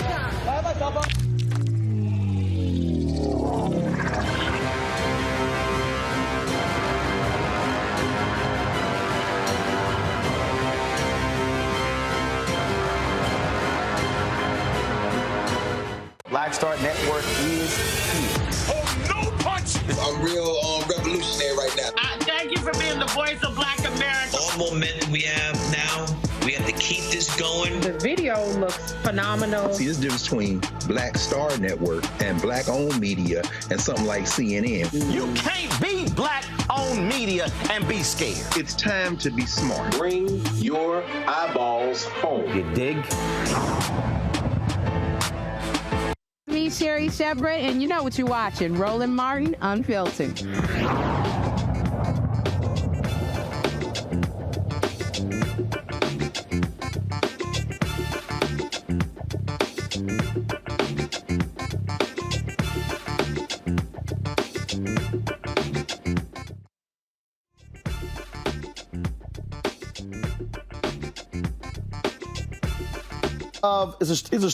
All right, folks, it's a story out of North Carolina that captured our attention, and unfortunately, it's the death of another black man at the hands of police officers.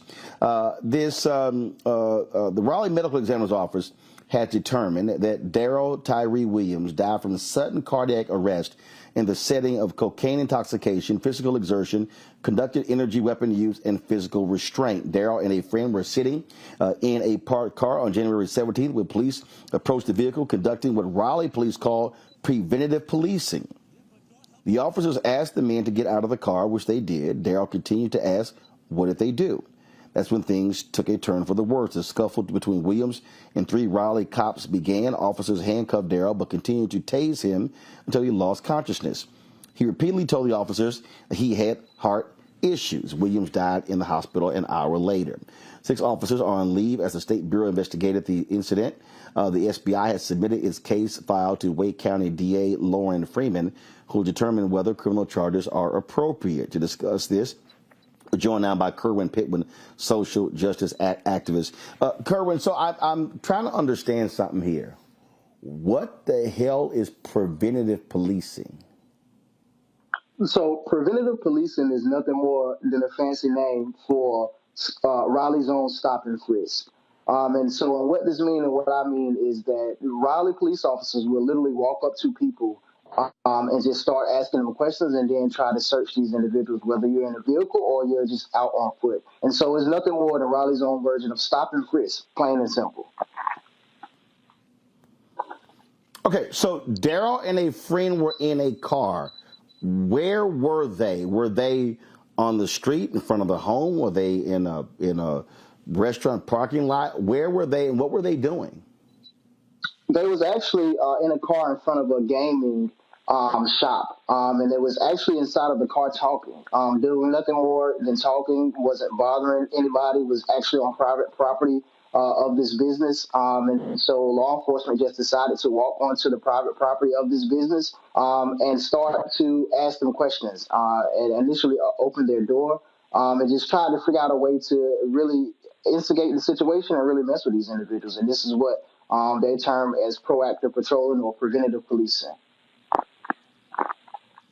Obviously, you're going to have police say, well, you know, he had cocaine in his system, but I'm still stuck on why would you just walk up to somebody for no apparent reason and then, I mean, They have to be doing something. You must be observing them doing something. These two were just in the car talking? These two was just in the car talking. Daryl Williams was doing nothing more than being a black man in Raleigh, North Carolina, and in America. And of course, we know that is justification enough in their eyes to stop black and brown individuals and really escalate situations, harass them, and whatever the case may be. And so it is an extreme sad situation. Daryl Williams lost his life in a manner like this. Any word in terms of how long the DA is going to take to review this investigation file? So the DA normally takes 30 days, right? So Raleigh Police Department has a history of brutalizing, terrorizing, and murdering black and brown citizens. And not one time out of any of those incidents has the DA came back with a decision to charge any of these officers. So normally these findings take 30 days after the autopsy is released. But it will surprise me if she decides to do anything, even though we can clearly see that is criminal negligence on the part of Raleigh Police Department at play from all angles. All right, Kerwin Pitwin, we certainly appreciate it. Thanks a lot. Thank you. Candace, I want to go to you. Preventative policing? You can't call it preventative policing, but it doesn't prevent a death. That's not policing. That makes no sense. The other thing about this is that you had someone that told these 6 police officers, I believe, that he had a heart condition. Why do you have 6 police officers holding down one man? Now, according to the report, in terms of his autopsy, he was obese. He had a heart problem. This sounds like somebody that 6 police officers without tasing could probably subdue in some way besides tasing the person and then putting him in a prone position. You know what happens when you put a baby in a prone position? Sudden infant death syndrome. That's why they say you don't put anybody, not even a baby, adult, nobody, on their front for that long. So how all of this is something that these police officers did not know going in, I cannot understand. Now, unfortunately, what might happen, just like the previous guest said, is that in 30 days, there may not be any type of charge. This was deemed a homicide, which is a simple killing of one person of another. It's nothing criminal about it yet. There are no charges that have been filed. But what's going to happen here potentially is that they're going to look at the fact that there were drugs in his system. They're going to look at the fact that he did have a heart problem. They're going to look at the fact that he was obese and that there were these other contributing factors to his death. What they have to do is the first thing that you were talking about, and they meaning the attorneys for his family, is they have to prove that this was just an unlawful approaching of the car to begin with. If he was just sitting in there being black in America at 2 a.m. in the morning, 5 a.m., it doesn't matter. He has the right to do that. And that's where I think that the police will have a problem in this process. Mm-hmm. Reese. I mean, I just don't understand how, we've seen traffic stops. We've seen, accusations of a crime being committed, escalated, and none of those were justification for executing a person. But damn, just sitting in the car, if you sit in your car, high off crack or coke or whatever it is, okay, you're not bothering nobody at that exact moment. And how does that escalate to being now killed by the police? It's just crazy. Like, the idea of what public safety is really, really fucked up when public safety involves a man who was sitting in a car ended up dead because of preventative measures. That's not preventative measures. That's active measures of harassing, racially profiling, and inflicting violence on Black people just for shits and giggles, just because you can, just because 60 y'all ain't got nothing to do. Go get a donut or something and leave Black people the hell alone. Greg? Absolutely. In a second Biden-Harris administration, Merrick Garland can be excused from his non-service, and Kristen Clark should be the Attorney General of the United States. She should be on speed dial. I know Al Sharpton likes to say that Ben Crump is Black America's Attorney General, but I think that Kristen Clark, in many ways, is Black America's Attorney General. Back in April, Rolling Stone ran an article on the Raleigh police, and this funky little ass unit they got called the Department's Vice and Selective Enforcement Unit, their version of SWAT, where they running up in houses looking for drugs. Mm-hmm. Pattern in practice? Come on, Deputy Attorney General Clark. Come on, sister. We know what you do. We know how you get down, and you've been incredibly consistent. It's time to open up a can of whoop ass in the city of Raleigh. And that's all I got to say about that. Folks, hold tight 1 second. Got to go to a break. We can't come back. We've got more news, particularly some breaking news regarding Donald Trump. I'll explain in 2 minutes. You're watching Roland Martin Unfiltered on the Black Star Network. That was a pivotal time. I remember Kevin Hart telling me that. He's like, man, what you doing, man? You got to stay on stage. And I was like, yeah, well, I'm young, thinking, I'm good. And he was absolutely right. What show did you have at the time? This was one-on-one. Got during it. that time. So you're doing one-on-one, going great. Yeah. You making money. You like. I'm like, I don't need to leave. I don't need to leave from Wednesday, Thursday to Sunday. I didn't want to do that. It was just like, I'm gonna stay here. Or I didn't want to finish work Friday, fly out, go do a gig Saturday, Sunday. I was like, I don't have to do that.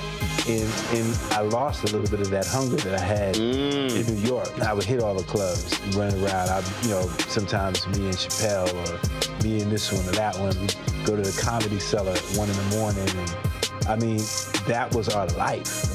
We loved it. You do 2 shows in Manhattan, go to Brooklyn, leave Brooklyn, go to Queens, go to Jersey. And I got complacent. I was like, I got this money, I'm good. I don't need to go chase that, because that money wasn't at the same level that I was making, but what I was missing was that training. Yes. Was that. And it wasn't the money. It was the money. It was that's what I needed.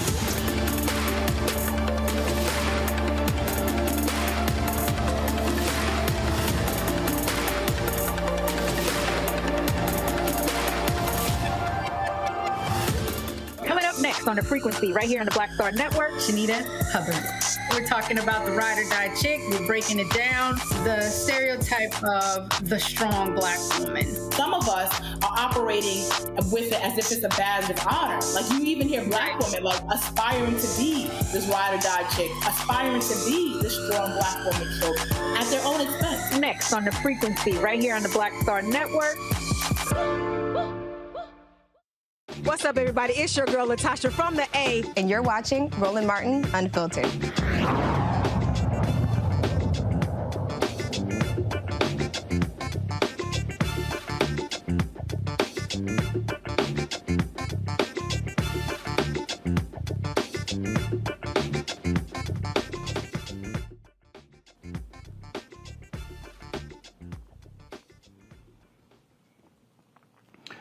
All right, folks, some breaking news. The federal government has indicted Donald Trump in their classified inquiry. ABC News is saying that 2 sources have confirmed that Donald Trump has been indicted. In fact, Trump has tweeted on Truth Social that his attorneys have been informed that he is being indicted and he is to appear in a Miami courthouse on Tuesday at 3 p.m.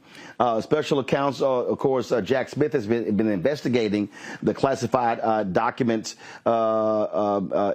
issue. And again, these were the documents that they say were being mishandled by Trump at Mar-a-Lago. And now CNN is reporting, Associated Press is reporting, numerous folks are reporting that indeed Donald Trump has been indicted on 7 counts in the classified documents probe. Candace, explain to our audience what this means for the Department of Justice to indict a former president of the United States. The feds don't just do things willy-nilly. They clearly have got the goods on Donald Trump. That's right. And they impaneled more than one grand jury. And, the grand jury and all the documents are sealed, so we don't know exactly, for example, what was happening in the Florida grand jury, which kind of popped up over the past couple of weeks. What were they doing there? What we do know is this, as you said, the feds don't play. And when they have an indictment where all the parties who are involved can agree that this is enough to perhaps bring this to trial and then find a guilty verdict, that means that they have the receipts. That means that they have the goods in order to move this along. Now he's going to make an appearance in front of the court on Tuesday to hear the exact charges that were brought against him. He'll have the opportunity to respond, and his attorneys will have the opportunity to file any paperwork that they might need in order to get this going in terms of the next steps in the judicial process. They get to actually have their voices be heard. But as you said, this is something that the feds take seriously, and it is very unusual for this to happen to someone who was the former president. Of course, it has happened before. However, in this case, we know that Donald Trump did a lot of damage to himself by talking. There are recordings of him talking about having certain classified documents. He has made up untruths about how to declassify documents. When I take it home, these documents, they are classified on their own. He's just making it up as he goes along, and he is providing just Christmas gifts for the prosecutors in order to make their case, and they are now opening up those gifts. And what is in it? An indictment, and that is what we're seeing, and we are not surprised. Reese, a number of people have been highly critical of Attorney General Merrick Garland, saying he has let Donald Trump off the hook. The reality is this case could not have moved forward without Merrick Garland giving his head nod to move ahead. That says a whole lot that a former federal judge, somebody who was nominated to the U.S. Supreme Court by President Barack Obama, who now is the Attorney General, would give the go-ahead for an indictment against a former occupant of the White House. Oh, well, they should have let him become the Supreme Court justice instead of stealing that seat. You know what I'm saying? So now he's up there handing Trump his ass. And I think when Jack Smith was appointed, people said that he means serious business. And it's clear he didn't lollygag around for years like Mueller did, acting like he didn't really give a damn about the fact that the president was a Manchurian candidate. He got right down to business. And the reality is that Trump is guilty as fuck. He's on tapes, as Candace said, basically talking about classified documents. And this is incredibly severe. I mean, anybody who's ever held a clearance knows that when your first briefing, they scare the shit out of you. I mean, if you are not scared to ever even remotely do anything that could be seen as inappropriate with classified material, then you just don't give a damn about the rule of law. And so this as a chicken's coming home to roost. And we knew during the 2020 campaign, many of us said that the biggest threat to national security is Donald Trump. And he's always played fast and loose with classified documents. He played fast and loose with people even getting classic security classifications. Remember, Ivanka Trump and Jared Kushner could not pass an independent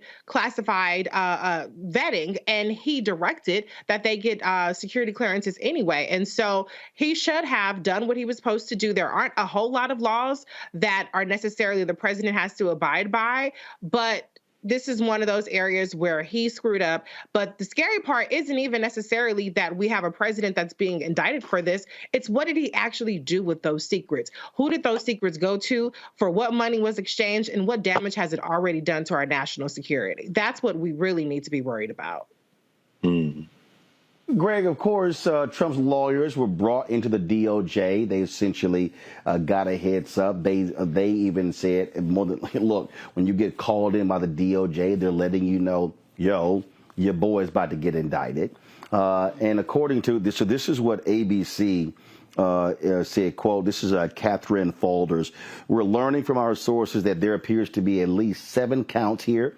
This ranges from everything from the willful retention of national defense information to conspiracy to a scheme to conceal to false statements and representations. We even have seen reports, Greg, that the feds have flipped Mark Meadows, Trump's former chief of staff, and have given him some form of immunity. Trump is already saying these are lies, this is false, all the sort of stuff like this here. It's going to be a little hard for his MAGA people to try to dismiss the actual former chief of staff, former member of Congress from North Carolina, somehow being part of the radical left out to get him. Dismiss it. They're going to run to it. You know, I keep one of these on the table, Roland. This is the Constitution of the United States. This is the qualification for being president of the United States. No person except a natural-born citizen or a citizen of the United States at the time of the adoption of this Constitution shall be eligible to the office of president. Neither shall any person be eligible to that office who shall not have attained the age of 35 years and been 14 years a resident within the United States. You can be the president of the United States in prison. Donald Trump has understood something. There is no constitutional bar to that. Let's get past even a jury conviction. If you can find a jury to convict Donald Trump, there's going to be venue changes. You got some white nationalists out there trying to get on the jury. Let's get past all that and say they put him in jail and say you got a 100-year sentence. Okay. In 1920, Eugene V. Debs, running on the socialist ticket, serving a 10-year sentence because he refused to participate in World War I, got 1 million votes, 3%. Of the president of the United States run. Now, I'm sure people have heard this a million times, so I'll keep this short. Donald Trump ain't Eugene Debs. Pufferfish from Florida, Ron DeSantis, Tim, mission accomplished, Scott, smiling Mike Pence, not even speed bump out of Jersey, Mr. Chris Christie. None of them, all of them, Rhonda Haley, whose daddy taught damn near 30 years at Voorhees HBCU, and she seems to have learned nothing from it, Nikki Haley. Not all of them together don't poll as high as Donald Trump by itself. Donald Trump, no, run from it. He turns to it.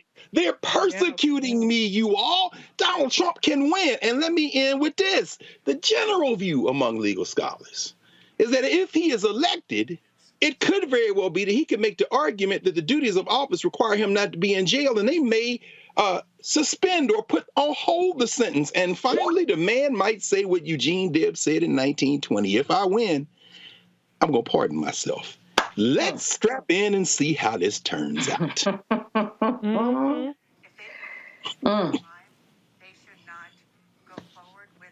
Folks, hold tight 1 second. I'm going to go to a quick break. We're going to come back on Roland Martin Unfiltered.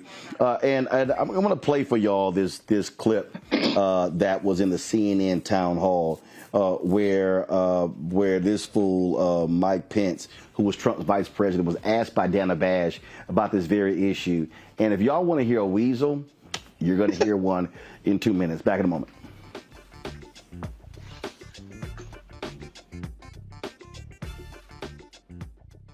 When you talk about blackness and what happens in black culture, we're about covering these things that matter to us, speaking to our issues and concerns. This is a genuine people-powered movement. There's a lot of stuff that we're not getting. You get it, and you spread the word. We wish to plead our own cause. Too long have others spoken for us. We cannot tell our own story if we can't pay for it. This is about covering us. Invest in black-owned media. Your dollars matter. We don't have to keep asking them to cover our stuff. So please support us in what we do, folks. We want to hit 2,000 people, $50 this month, raise $100,000. We're behind 100,000, so we want to hit that. Y'all money makes this possible. Check some money orders. Go to P.O. Box 57196, Washington, D.C. 20037-0196. The Cash App is $RM Unfiltered. PayPal is R Martin Unfiltered. Venmo is RM Unfiltered.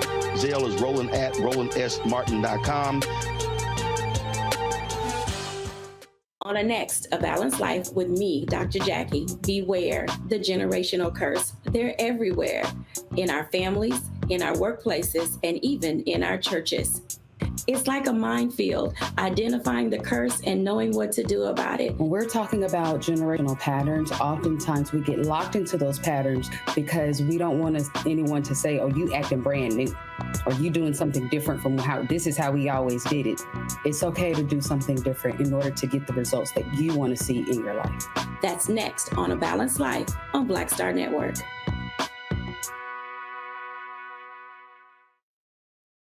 Hey, it's John Murray, the executive producer of the new Sherry Shepherd Talk Show. You're watching Roland Martin Unfiltered.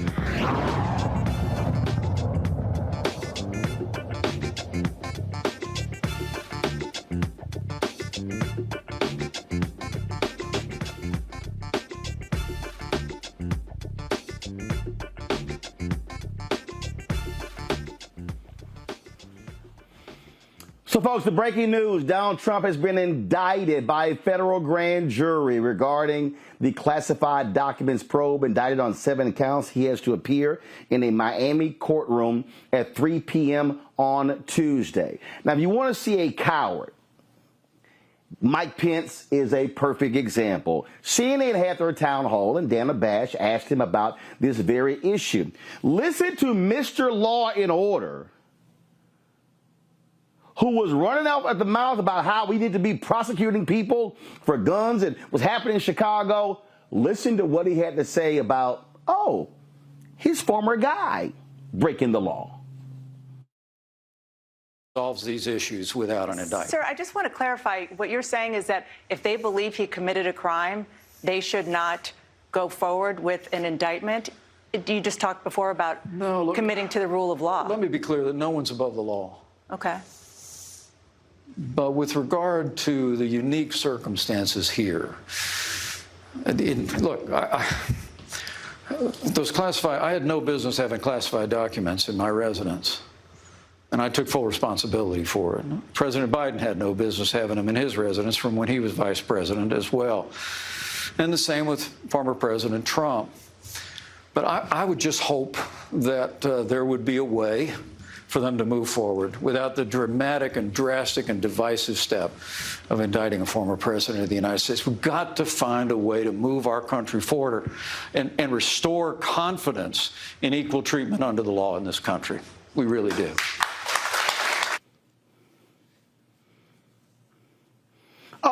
Candace, I'm confused here. Either you believe in the law or you don't. 2, he said, I fully cooperated. Donald Trump didn't. The difference between Mike Pence and Joe Biden is Donald Trump purposely obstructed the law. He did not. They were moving. We're going to know on Tuesday the specifics, but they were literally moving it around. He was ignoring the DOJ, ignoring the lawyers. He was breaking the law. He was breaking the law, and you're as confused as I am with what Mike Pence said. He was just putting words together. It didn't make any sense. But what we do know is this, that the world is already divided. The country is already divided because of Donald Trump. So that's the worst argument that he could have made in all of this. And as you said, Donald Trump did things intently, with intent to defy the law, as opposed to a Biden or even a Mike Pence. So I don't know why in the world, and that's what we're going to see a lot of. We're going to see who is going to be the first candidate, whether it's going to be DeSantis, it's probably going to be Christie, it won't be Pence, to really get at the heart of Donald Trump and call him out for who he is, because nobody's done it so far. And that's really what this is about. He did not want to go all the way and say, put my former boss in jail. He was playing all sides to make sure that he wasn't the target of Donald Trump itself. And that's what we are seeing in that clip right there. See, here I love this, Rishi. We're so divided. Yes, those who break the law and those who don't. Yes, we're divided. Right, we're on the side of those who don't break the law. Trump is on the side of those who love to break the law. And how do you prove that everybody is equal under the law by not indicting the person who's breaking the law just because they were the president? That doesn't make any sense. The math is not math in Mike Pence. But I don't see any Republican really calling out Donald Trump because Donald Trump is still the leader of the Republican Party. And all these people know they cannot beat him. I think, as Dr. Carr said, he's going to run into this. And the reality is the stakes are higher than ever for Donald Trump to continue his campaign so that he can claim some sort of political persecution, 50-50, maybe 65-35, whoever you want to talk to, chance of him getting elected and pardoning himself. This is life or death for Donald Trump. And so he has to keep going. And people in the Republican Party are happy to be HUD secretary, vice president, something along those lines. And so people do not have the balls, the moral courage, or even the decency to say that a former president selling off state secrets is beyond the pale and he needs to step aside and face the music for breaking the law. Absolutely. You know, I love this stupidity here, Greg. Here's this idiot Will Cain of Fox News. I should destroy him when we were at CNN together. He goes, Pence not indicted, Clinton not indicted, Biden not indicted for inappropriate retention of classified documents, leading candidate for president in opposition to current regime, Trump indicted for inappropriate retention of classified documents. No, dumbass, it's for obstruction of justice. Mm-hmm. But Roland, you know, I was watching your conversation with Bill Bellamy when you were walking him through the politics of commentary and the conversation you had with Simone Sanders about her and Angela Ryan, how they let Corey Lewandowski run circles around them on a live segment on CNN. What have we learned from the first time Donald Trump ran for president? Here CNN is again, having just lost their head. Allowing these platforms for these fools to dispute his propaganda in a country that ain't that smart to begin with. And what you're basically doing is doing what they did before. This mass commercial and news entertainment media is creating a drama. This is reality television, and Donald Trump is the master of reality television. So all the logic goes out the window. What is the law? See, what you were talking with Bill about was the rules. Different than the law. See, Mike Pence. I remember one time we were down there. You were about to do News One Now, and everybody had the same green room.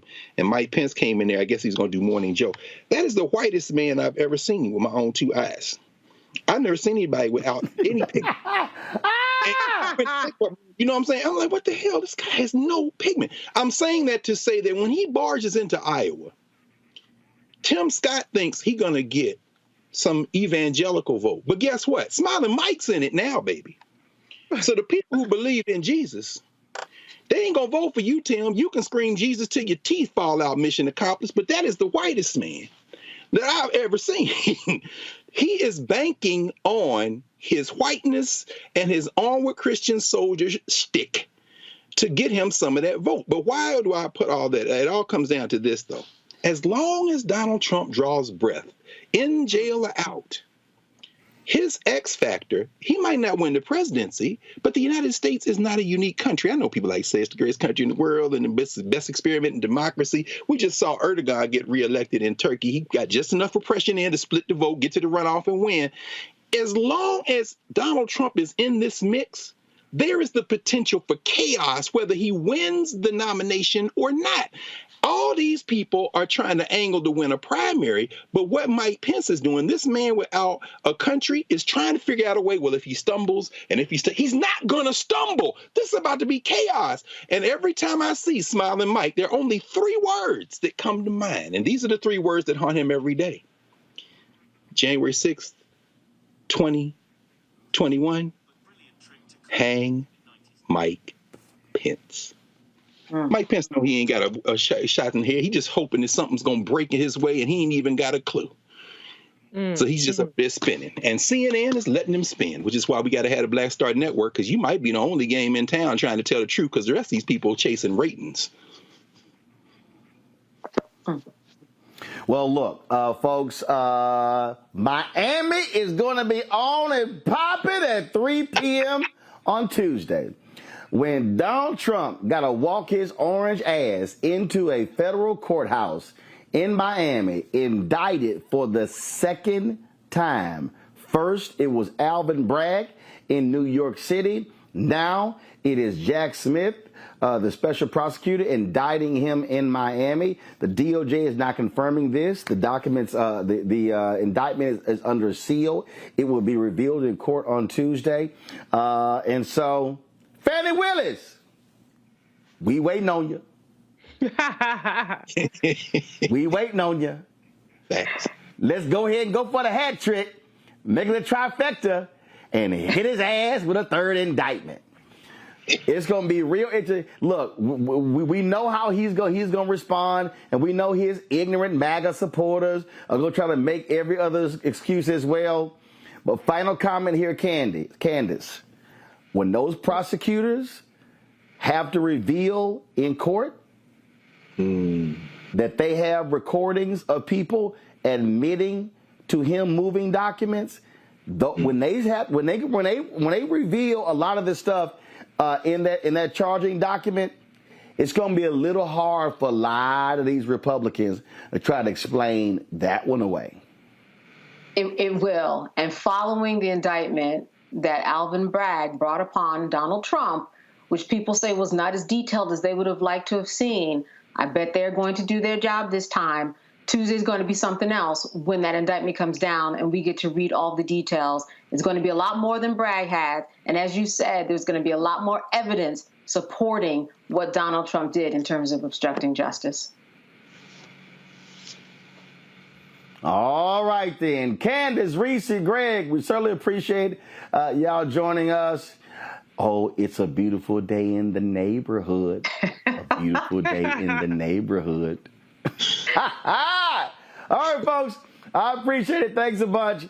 Y'all, tomorrow we'll be live. Merle Evers Williams from Jackson, Mississippi, 90 years old, the widow of Medgar Evers, former chair of the board of the NAACP. There are a lot of events honoring her this weekend in Jackson. We are here, and we will be covering this stuff tonight and tomorrow. So we look forward to that live conversation right here on Roland Martin Unfiltered on the Black Star Network tomorrow. Folks, that is it. Don't forget, hit that like button, please, if you're watching on YouTube. Also, download the Black Star Network app, Apple phone, Android phone, Apple TV, Android TV, Roku, Amazon Fire TV, Xbox One, Samsung Smart TV. Please support our Bring the Funk fan club. Your dollars make it possible for us to do what we do. So please send your check and money order to P.O. Box 57196, Washington, D.C., 20037-0196. Cash App, $RM Unfiltered, PayPal, R Martin Unfiltered, Venmo is RM Unfiltered, Zelle, Roland at RolandSMartin.com, Roland at RolandMartinUnfiltered.com, and of course, be sure to get a copy of my book, White Fear: How the Browning of America is Making White Folks Lose Their Minds. Available at bookstores nationwide, Barnes & Noble, Amazon, Books A Million, Target. Download your copy on Audible. And don't forget, folks, next Saturday, I am going to be in Houston leading a forum on the future of black economic freedom tied to Juneteenth. So, folks, check it out. We're going to be there. All you got to do is RSVP. Listen, we just want to get a head count. We only have 500 seats available. We've got a number of strong black business owners who are going to be speaking, and we have a major announcement we're going to be making with Mayor Sylvester Turner. Y'all want to be there. You RSVP to info@RolandSMartin.com, info@RolandSMartin.com. Cannot wait to be in Houston. The Power Center. The Black-owned Power Center. Noon to 4 next Saturday, June 17th in Houston, Texas. Y'all better be there. Until tomorrow. Holla! Folks, Black Star Network is here. Oh, no punches! I'm real revolutionary right now. Support this man, Black Media. He makes sure that our stories are told. Thank you for being the voice of Black America, Roland. Stay black. I love y'all. All momentum we have now, we have to keep this going. The video looks phenomenal. See, this difference between Black Star Network and black-owned media and something like CNN. You can't be black-owned media and be scared. It's time to be smart. Bring your eyeballs home. You dig? Pull up a chair. Take your seat. The Black Table with me, Dr. Greg Carr, here on the Black Star Network. Every week, we'll take a deeper dive into the world we're living in. Join the conversation only on the Black Star Network. Hi, I'm Dr. Jackie Hood Martin, and I have a question for you. Ever feel as if your life is teetering and the weight and pressure of the world is consistently on your shoulders? Well, let me tell you, living a balanced life isn't easy. Join me each Tuesday on Black Star Network for A Balanced Life with Dr. Jackie. We're all impacted by the culture, whether we know it or not. From politics to music and entertainment, it's a huge part of our lives, and we're going to talk about it every day right here on The Culture with me, Faraji Muhammad, only on the Black Star Network. I'm Deborah Owens, America's Wealth Coach, and my new show, Get Wealthy, focuses on the things that your financial advisor and bank isn't telling you, but you absolutely need to know. So watch Get Wealthy on the Black Star Network.